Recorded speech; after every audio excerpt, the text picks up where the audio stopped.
por imperativo constitucional e regimental, hoje, dia 29 de julho, último dia dos trabalhos do ano parlamentar 2021-2022, eis-nos aqui, reunidos uma vez mais, a situação, as oposições e o governo para o debate parlamentar mais aguardado pelos cabo-verdianos, debate sobre o Estado da Nação.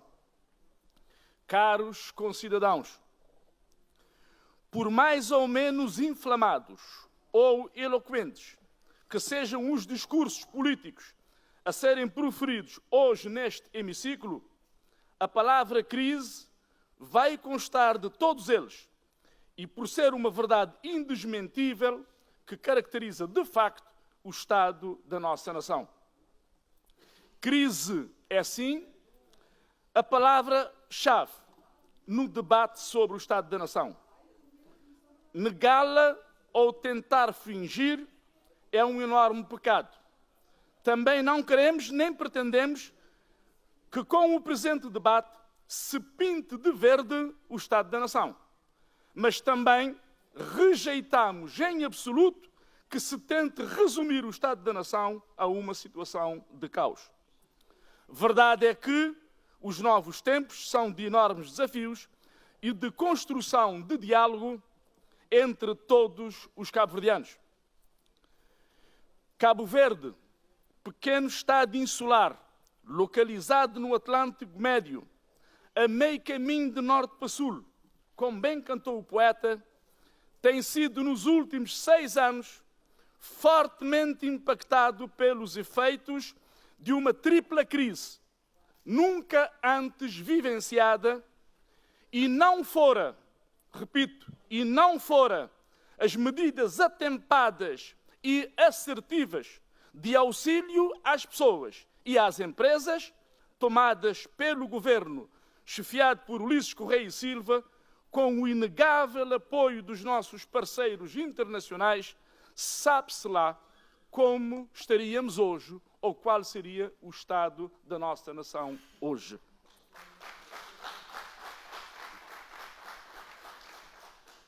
Sem esquecer as medidas emergenciais tomadas pelo governo a partir de 2016 para acudir às pessoas afetadas pela erupção vulcânica de 2014, na Ilha do Fogo, e os avultados estragos provocados pelas chuvas torrenciais de 2016 em Santo Antão, Cabo Verde, de 2017 a esta parte, vem enfrentando crises sucessivas que praticamente não permitiram ao governo, chefiado por Ulisses Correia e Silva, pôr em prática o seu programa de governação com que se apresentou ao eleitorado em 2016, estando constantemente a ocorrer e com sucesso, reconhecido por todos, as situações emergenciais que o país e o povo têm sido confrontados. As secas severas, as piores dos últimos 40 anos, que ainda continuam a fazer os seus efeitos.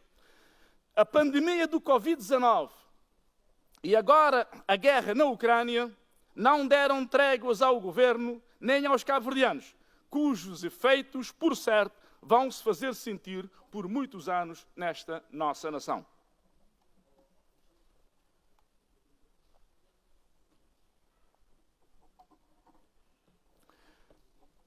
Para responder à adversidade das secas, iniciadas em 2017, o governo de Cabo Verde agiu atempadamente ao implementar programas de mitigação de secas e dos maus anos agrícolas, com impacto no emprego, no rendimento das famílias, nas infraestruturas, na agropecuária e na mobilização de água.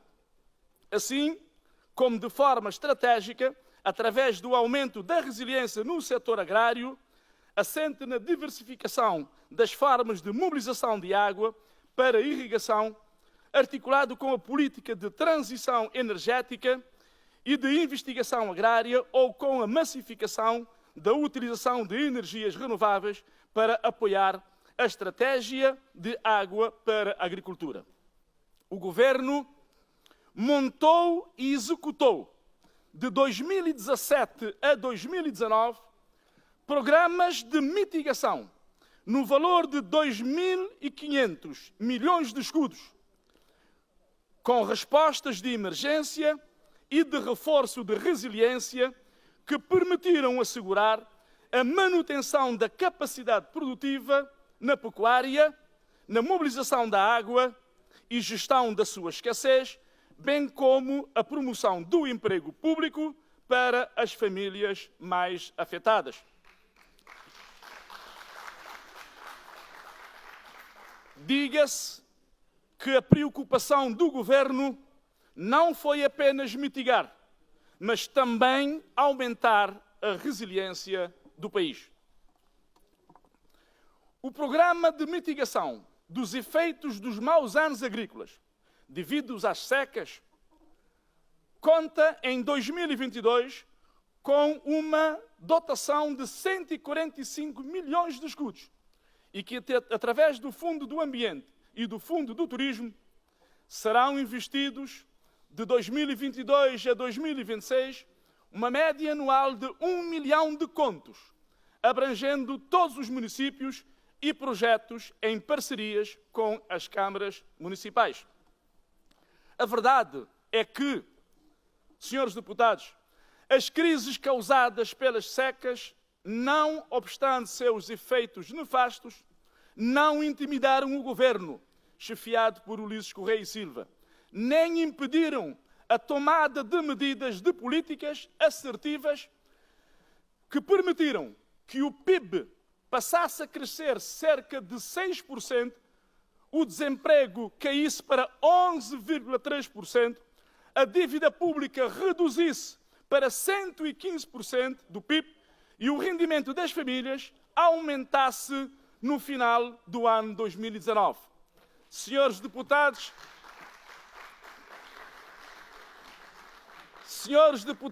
caros concidadãos, não podemos esquecer que aqueles que se auto-intitulam como campeão da redução da pobreza, no passado, fizeram crescer a economia entre 0 e 1%, entre 0 e 1%, e não esqueçamos, sem secas, sem pandemias e sem guerra. Entretanto, veio a pandemia do Covid-19 em março de 2020 e com ela uma segunda crise de dimensão e proporções inigualáveis na história da nação. Mais uma vez, o governo de Cabo Verde não se deixou intimidar.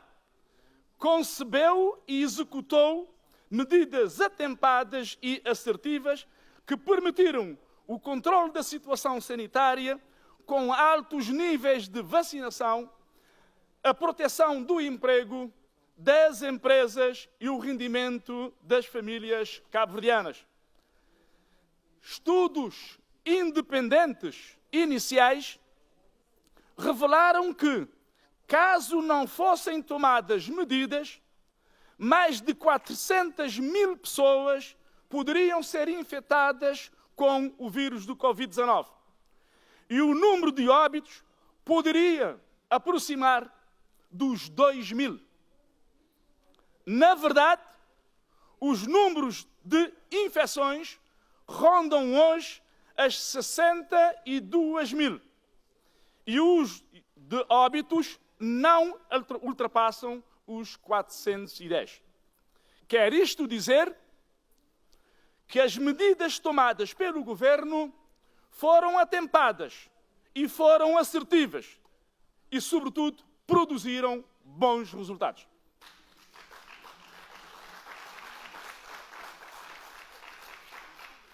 Mas, para além das medidas de proteção sanitárias e salvar vidas, a situação provocada pela pandemia exigia a adoção de medidas outras.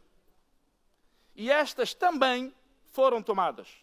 Com efeito, medidas de proteção das empresas e do emprego permitiram impedir que mais de 18 mil trabalhadores tivessem ido para o desemprego e que de abril a dezembro de 2020, mais de 1.900 trabalhadores tivessem recebido o subsídio de desemprego. O adiamento do pagamento de impostos, a concessão de isenções fiscais, a concessão de créditos e garantias a pequenas empresas, o reforço das transferências monetárias para as famílias mais vulneráveis, a implementação de políticas de layoff, moratórias públicas e ainda os subsídios de isolamento profilático foram medidas atempadas e assertivas que permitiram evitar o colapso de empresas, em particular as empresas ligadas ao turismo. Caros concidadãos, apesar das vicissitudes encontradas, foi possível transformar Cabo Verde numa nação com esperança no presente e no futuro. Uma nação com resultados nunca antes alcançados a nível de inclusão social, da proteção e promoção dos direitos das crianças e dos adolescentes, das garantias dos cuidados a pessoas com deficiência, da garantia dos cuidados dos idosos, da igualdade e equidade de género, dos imigrantes, da habitação e da saúde. Foi este governo que criou o rendimento social de inclusão, bem como o programa de inclusão produtiva, que melhorou o acesso a medicamentos para os mais desfavorecidos e que criou a tarifa social de água e energia, que permite milhares de cabo-verdianos terem condições dignas de vida e que implementou ainda o programa de direito à educação e que aprovou a eliminação das propinas até ao 12º ano, beneficiando mais de 53 mil alunos. Foi este governo que tomou um conjunto de outras medidas, no qual tens a garantias de direito à educação, com impacto na transferência de renda indireta para as famílias, no aumento das taxas de escolarização, na diminuição do abandono escolar e no retorno à escola de jovens que tinham abandonado o sistema.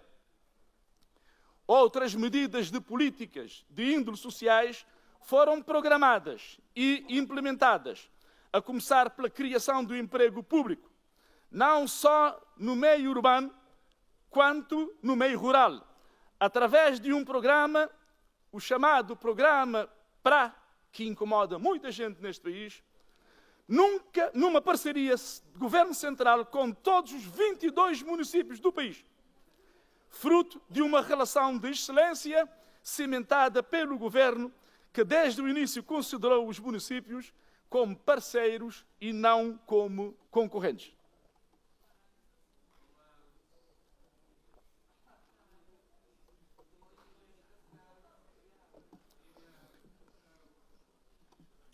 Como resultados destas políticas, apesar da tripla crise que vivenciamos, temos hoje uma dinâmica em obras de requalificação urbana das nossas aldeias, vilas e cidades, nunca antes vistos ao nível de todo o país.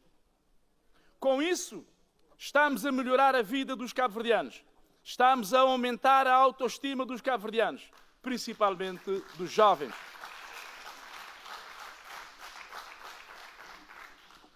Mudamos de forma de gestão da coisa pública e moralizamos os gastos públicos, rompendo com as más práticas na gestão dos fundos, designadamente do Fundo de Turismo e o Fundo do Ambiente, antes geridos por camaradas, sejam eles conselheiros, assessores, deputados ou responsáveis do setor do partido.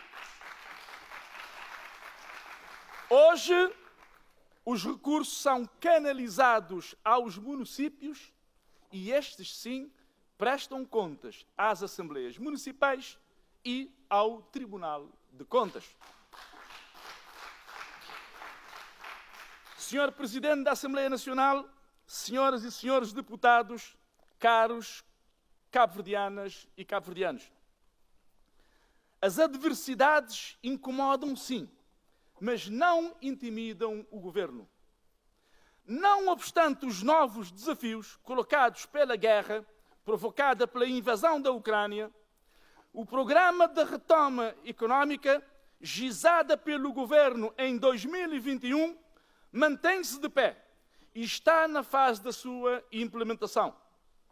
Neste sentido, o governo propõe investir 200 milhões de euros no programa operacional do turismo para um turismo mais desconcentrado, mais diversificado e com maiores efeitos sobre as ofertas nacionais de produtos e serviços agroalimentares, da pesca e das indústrias criativas, na melhoria das conectividades aéreas e marítimas, internas e externas, na transição energética para reduzir a dependência dos combustíveis fósseis, no desenvolvimento da economia digital para a criação de oportunidades de investimentos, de empreendedorismo e de emprego qualificado, e no desenvolvimento da economia azul para a diversificação da economia e aumento das exportações. Em setembro, outubro de 2021, o preço da energia disparou, em grande parte devido à retoma económica ocorrida no mundo. Com efeito, depois do período de confinamento provocado pela pandemia, a abertura da sociedade e o retomar dos negócios levaram a um aumento da procura dos combustíveis e, com isso, o aumento inegável da energia. Mais uma vez, o governo viu-se obrigado a adotar medidas apropriadas para mitigar os efeitos desse aumento, que teria sido brutal, não fora a ação governativa. Como não bastasse, veio a guerra da Ucrânia, com a invasão deste país pela Rússia a 24 de fevereiro do corrente ano, fazendo nascer mais uma crise, a terceira consecutiva para Cabo Verde entre 2016 e 2022. Podemos afirmar com segurança que quis o destino que, em plena crise provocada por consecutivos anos de seca, acresceu-se a crise provocada pela pandemia do Covid-19. E sobre os efeitos dessas duas crises, somou-se mais uma terceira, a da guerra da Ucrânia. Esta terceira crise fez subir em flecha os preços dos combustíveis e dos bens alimentares e, de modo geral, a inflação, pelo que a situação global agravou-se consideravelmente. O efeito desta guerra não se contém nas fronteiras da Ucrânia. Trata-se de um efeito global que afeta todos os países do mundo. Trata-se de um efeito global, maiormente dos pequenos países insulares, como o nosso, traduzindo-se desde logo num brutal aumento da inflação impulsionado pelos custos de importação.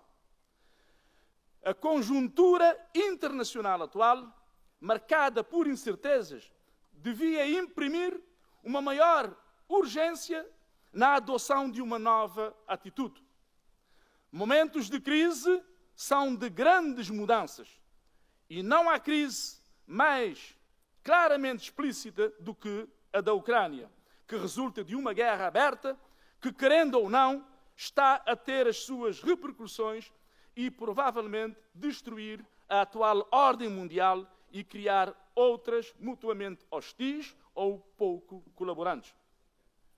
Respondendo, como sempre, às adversidades, o governo cabo-verdiano chefiado por Ulisses Correia e Silva, que podemos apelidá-lo de novo Churchill do século XXI,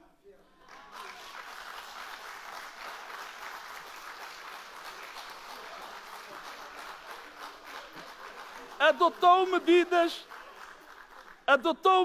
para estabilizar os preços, diminuir o